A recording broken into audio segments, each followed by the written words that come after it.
Welcome back, everyone, to NeuroAlchemy, where science meets soul and where healing is understood as a nonlinear, multidimensional journey.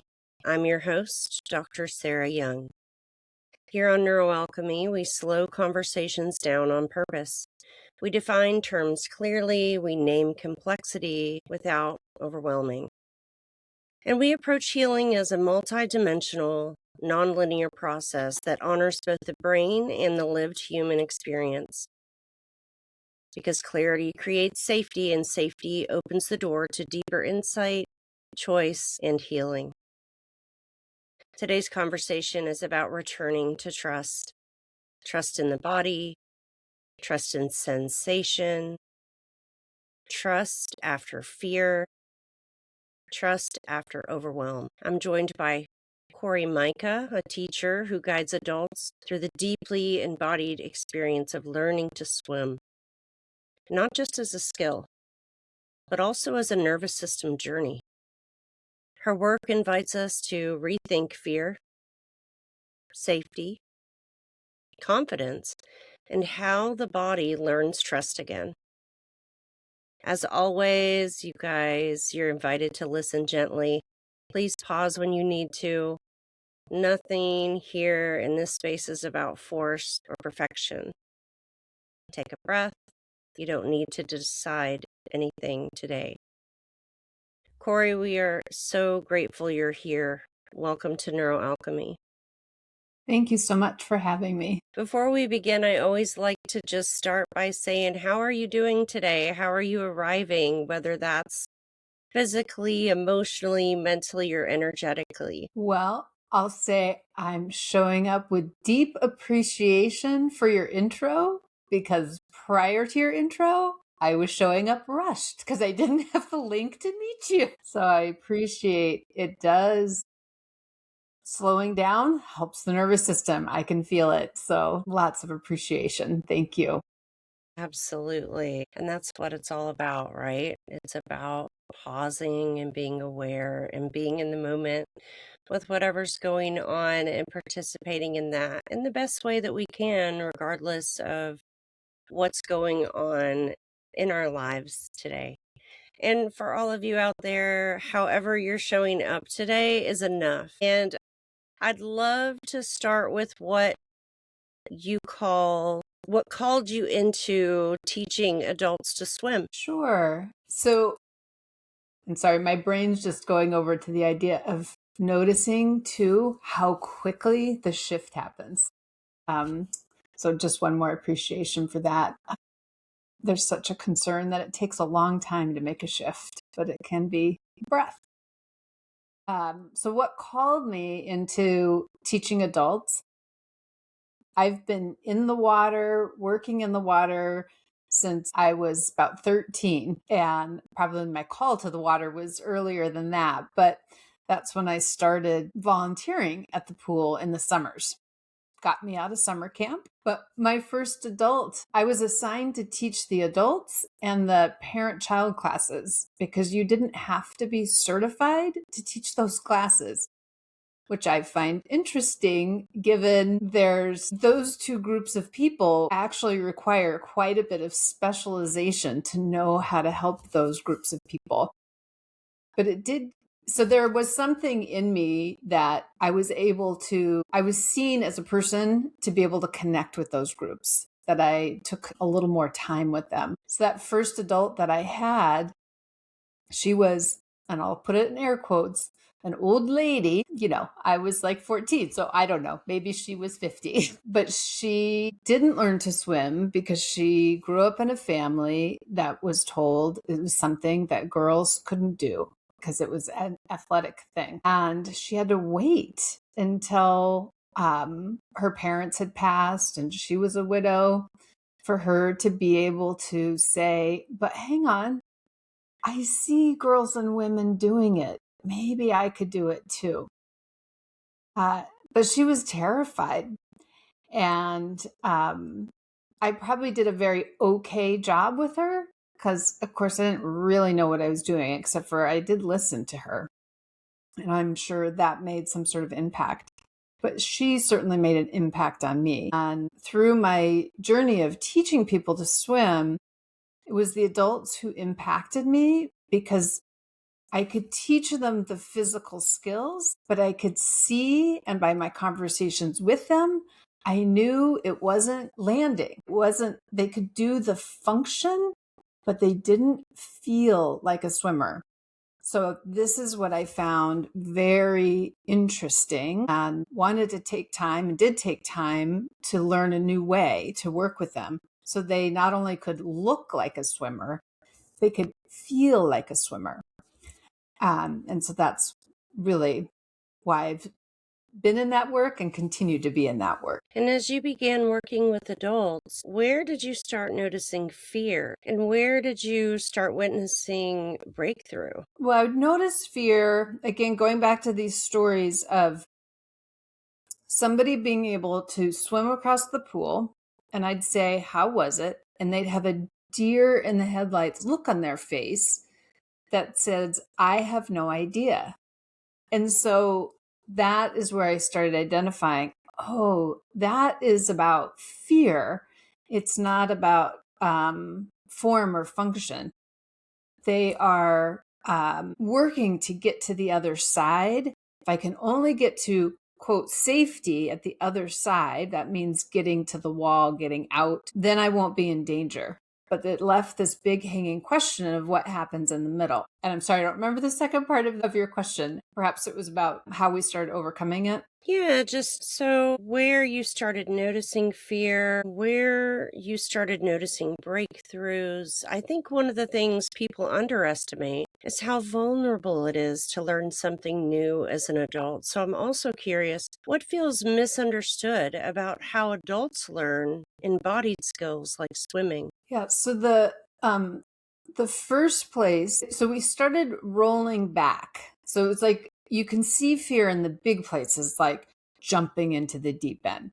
That's kind of obvious. But so then we start rolling back the process to see, well, when did the fear start?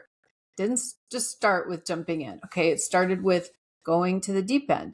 It started with floating, performance anxiety. Started with, we keep rolling back. It starts with walking out on a pool deck and smelling the smells of the pool that take us back to maybe some negative memories, right?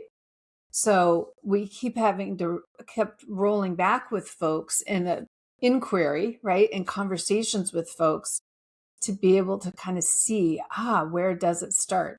It starts before they even get there. And so that's the place where we really then started seeing breakthroughs, is when we allow people enough space to come back and back and back till they find the place. Where do we go from being calm to not calm? And we take care of ourselves in that place. And I think this is what goes universally for learning anything. Learning the harmonica.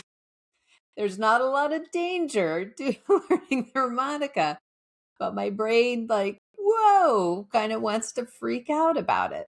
So giving myself, like we did in the beginning of this episode, just space to slow it down, to give myself a little love, take care of that tender part that thinks I should already know how to play the harmonica before I pick it up even. And really take care there. This is where then we can start making forward steps, because we've really started at our true place, and we're starting with taking care of our emotional self just as much or more than the physical step of learning to swim or harmonica or fill in the blank with whatever you might be learning. Yeah, and I think it's so important to acknowledge that, especially when you know about yourself, because I'm that way too. I want everything yesterday. When I learn a new skill, I want to have already mastered that, but learning doesn't actually happen like that. I think it's important that we acknowledge to ourselves, acknowledge that consciousness inside that wants you to have it yesterday. But I've tried, like, having a chat with that part. Like, oh, really? You think we should have already done that? That's interesting. Well, how about we do this little next step consistently first, right? And get the buy-in with that, that inner consciousness. And I love your reflections on this, Cori. How does presence in water mirror emotional healing?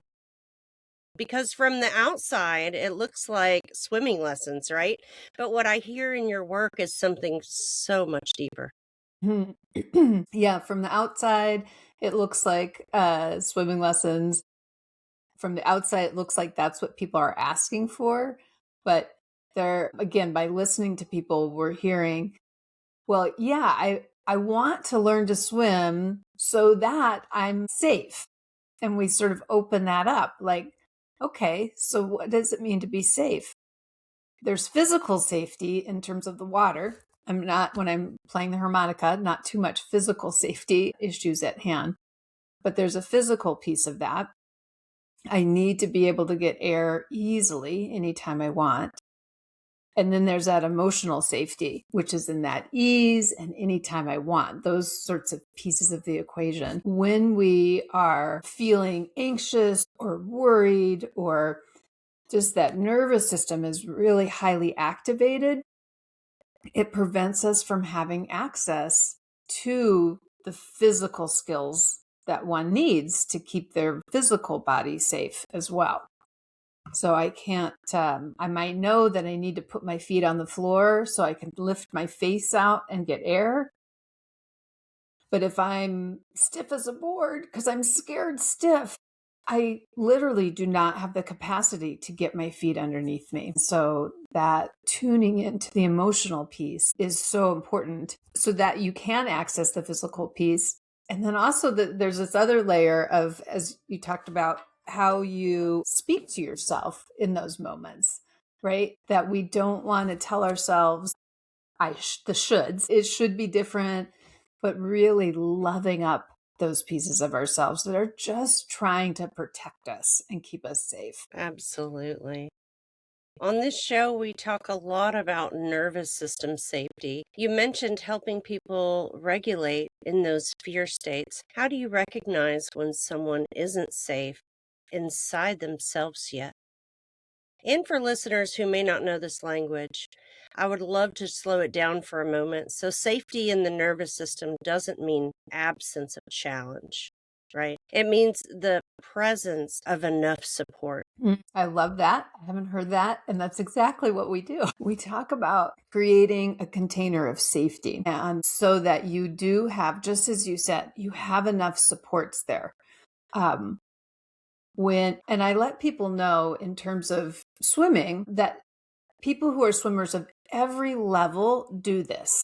And it's important and essential for every level of swimmer. So I am a really excellent swimmer. I swim in open water. I swim in cold water. I can swim distances. But when I go to do it, like last year, I did a swim out to an island. I live in a place where there's these islands, and we swam across an ocean channel to get to this island.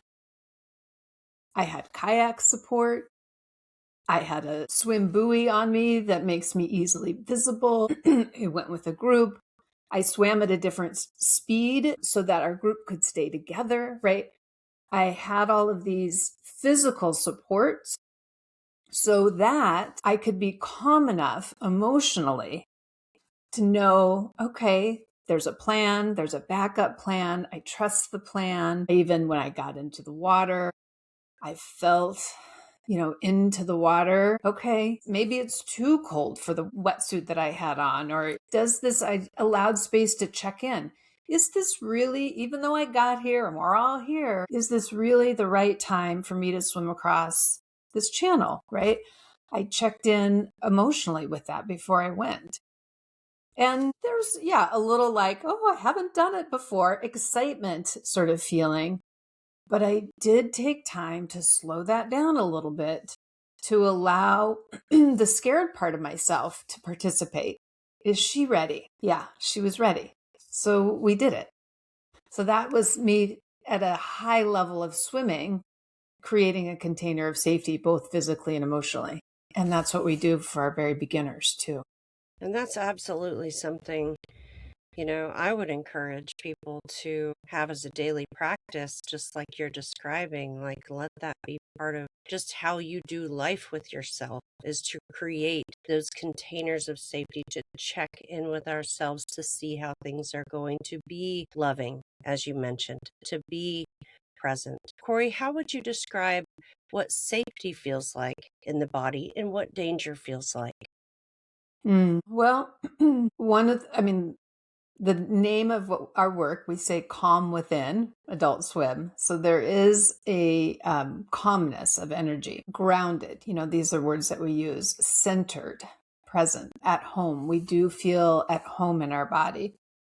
It is not up in the thinking part of our brain. That part of our brain will offer and because we are human, we're not going to get away from the thinking part of our brain, but we're able to go from the thinking part to actually feeling into the body, versus we have this sense of being outside of ourselves. We literally see it in the water when people are calm, their eyes are kind of downcast, their eyes, their bodies at ease. When they're in danger, they're outside of themselves and they're literally looking at the wall. It changes their whole body posture. It actually makes it more difficult to swim to the wall when they're looking at the wall. And so it has this externalness to it.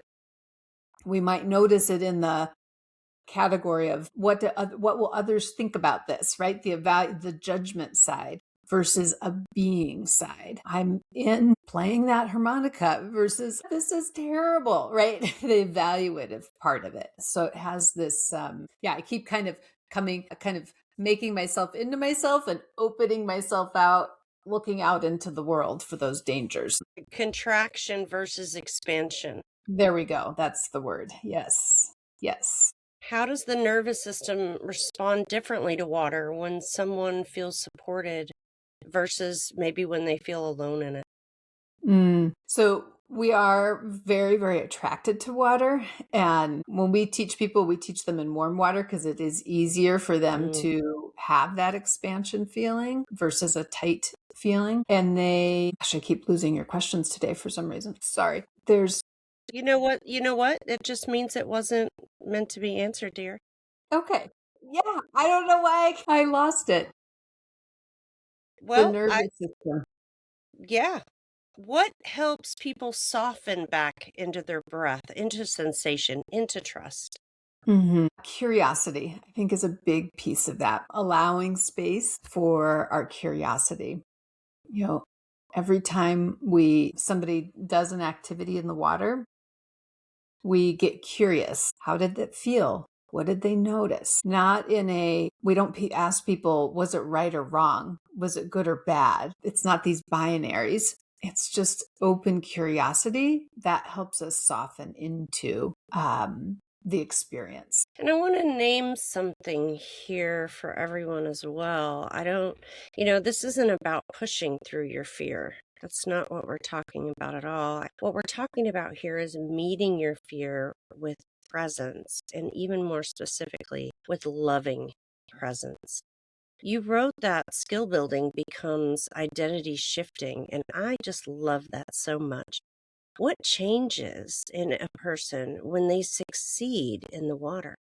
There's a ripple effect. This is early on in my days of doing this work, when I was even sort of seeking my own personal transformation. I remember thinking and even saying to students, oh, it's so neat that you have something so concrete that you're afraid of, that you have this thing very specifically to be able to work through so you can lovingly go through this process, because it's the same in any other area of your life. And so and this is usually learning to swim is a big one for people, because there is a physical truth to people do lose their lives in water. So there is, and the fact that we can't breathe when we're doing part of it, it has very high stakes.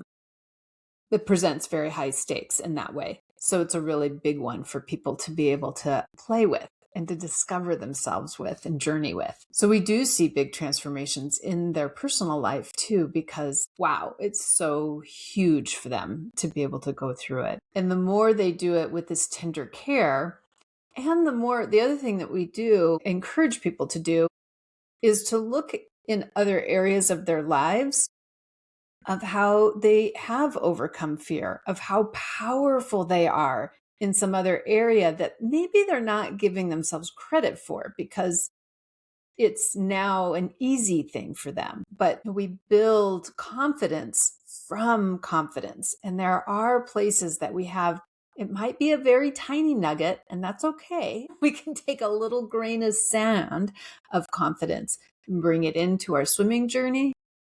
That sense of confidence, then now we can take that into what other life journey that we want to have as well. Success isn't just technical, it lands in the body. How do repetition, gentle exposure, and paced progression help to build new wiring? We are, I'm sure this goes universally, but we see this particularly in our clients. They live in systems that they're very rewarded for academic pushing or performance pushing. And when they learn a new way in terms of that tuning in way, um, it makes just a profound difference for them. But they do need to, we have to be in this mindfulness piece of recognizing this is the key to their success, is this coming back into the body and coming back into taking care, because it's very easy to slip back into this other way of being that's very highly rewarded in our society, but it burns people out and it gets people, I see in the water, people do drown from it because they're more concerned about getting to destination. Let's swim over to there. Like my story with the island, if I was more concerned about getting to the island instead of tuning to the process, I could have been in a lot of danger. But because I was more attuned to the process, it was a very successful, even though we had some things that went very awry. We did have to use that kayak support on the way back because the tides changed while we were out there. Ooh. But, because we were paying attention to the process, it's a wonderful, successful story. Where do play, curiosity, and laughter accelerate learning? What we see is it's a great integration. It's a great integration. So one of the most controversial things I ever posted on a swim teachers Facebook group was I was teaching a student for an hour and a half. That's controversial to begin with, that I have hour and a half private lessons. But I was teaching a student and we played games the entire time. Oh my gosh, people just were very upset. This idea. How could you waste their time? But I put it on there on purpose because it was the best time that we ever could have played or we ever could have learned in. It was such an integration of all of the small pieces. I had to start with other pieces first in terms of going underwater because we're playing games like picking stuff up off the floor. We have a little torpedo toy that we throw to each other. So it's an underwater catch game. Learning is easier when things are fun. Yes, it's so much joyful. Yeah, they just like, all right, now I'm not so worried about all the things that I'm worried about. So they had such a good time. So it's so integral. It's so integral that it's even one of the things that we say, we'll say, we can put our face in the water if it sounds like fun. And we really want people to answer that question. If it's yes, then great, put your face in the water. If it's no, it just tells us there's a worry, there's a concern, there's a question. Perfect. It can now be revealed. And we can find answers to those and then ask again, does it sound like fun? If it's yes, great. If it's no, no problem. We just have more information to work with. More opportunities for learning. Mm-hmm. And I'd love to hear about moments that have stayed with you. Maybe times when someone didn't just learn how to swim, but they reclaimed themselves. I think this is where I was going to go earlier, one of your earlier questions. I have heard on many occasions, I learned to swim and I broke up with that person. I spoke up to my boss. I changed my job. This sense of empowerment, and not just empowerment to like jump into the deep end, right? But empowerment that comes from a calm, internal, powerful place. So yeah, we've had many a time that, sorry, partner that hasn't been treating too kindly. You're out the door now. No more tolerance for this. It's such a powerful reminder that the body, remember, the body also can relearn as well. If water were a healer, what would you say that it teaches us? It teaches us, what comes to mind here is to be still, but also what comes to mind is to be with. The greatest preventer of us being able to be successful at swimming is when we're trying to overcome the water, overpower, to be so in control that we actually, it doesn't work. But it's when we be with the water, be it if it's moving water, we have to be with the moving water. If water is moving, most of the time you're not going to be able to overpower it. You have to work with it. There's buoyancy properties. You can try and overpower them, how the buoyancy properties are, but that's a lot of effort for not a lot of reward. It's being with the properties of the water. So when we do that, we find this is where people, when you look at swimming and you see, oh, it looks so easy. It's because the people who have captured this idea of being able to be physically and emotionally with the water and to meet up with it. For listeners who don't have access to a pool right now, how can people practice nervous system safety outside of the water as well? I think it goes back to what we were talking about earlier with that container of safety, and to allow themselves to be able to pause and notice what they're feeling as emotion, feeling as physical sensation, and feeling as body reactions. When we tune in that way, I'll use another anxiety producing one, but give a speech, right? We all kind of know this idea, like, I should take a breath before I do that. But that's a way of tuning in to that, how we feel from those multiple levels, emotion, body sensations, and reactions. That helps us be able to tend to that nervous system and not just push through it and force our way through it and force our way past it. Because at some point it's going to give way. What message do you hope our listeners carry into their bodies after today? What I hope they carry into their bodies is that taking care of your nervous system isn't just for people who are already successful at something. That is for everybody at every level, in every area of our life. That is our job, to take care of ourselves. And that includes our nervous system.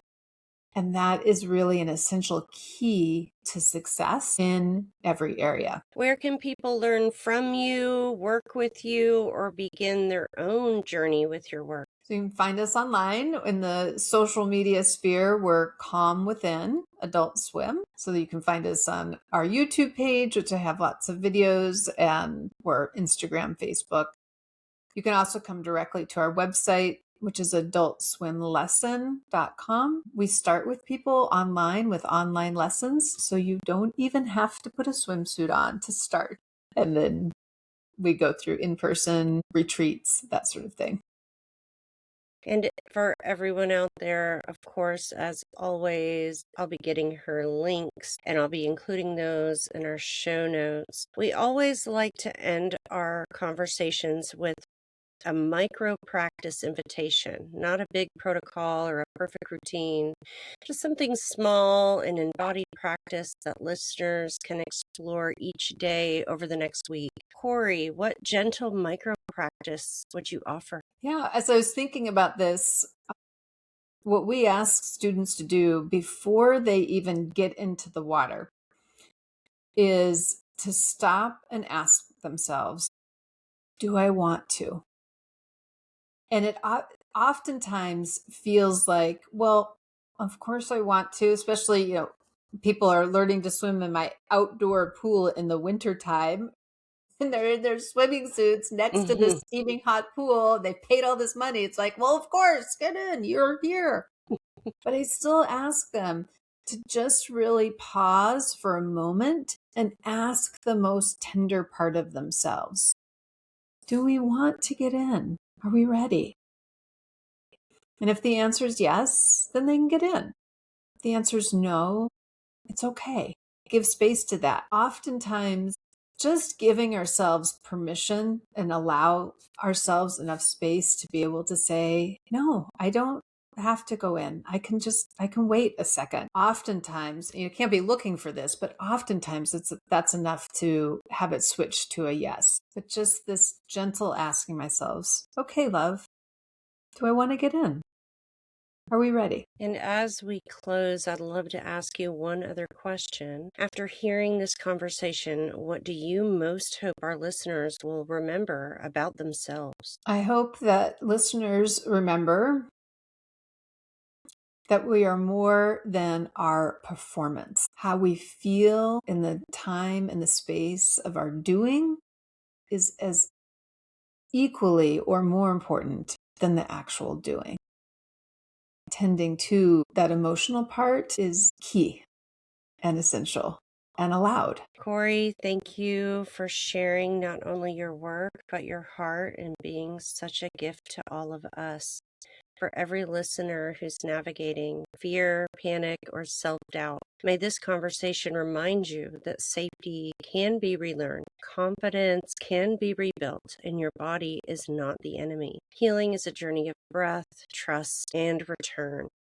Full episode links and Cori's information will be in the show notes. If something in today's conversation resonated with you, please consider liking, sharing, and subscribing to this episode. That's how these conversations travel. That's how the people who need to hear them the most get to hear them. Thank you for joining us on NeuroAlchemy. You are not broken.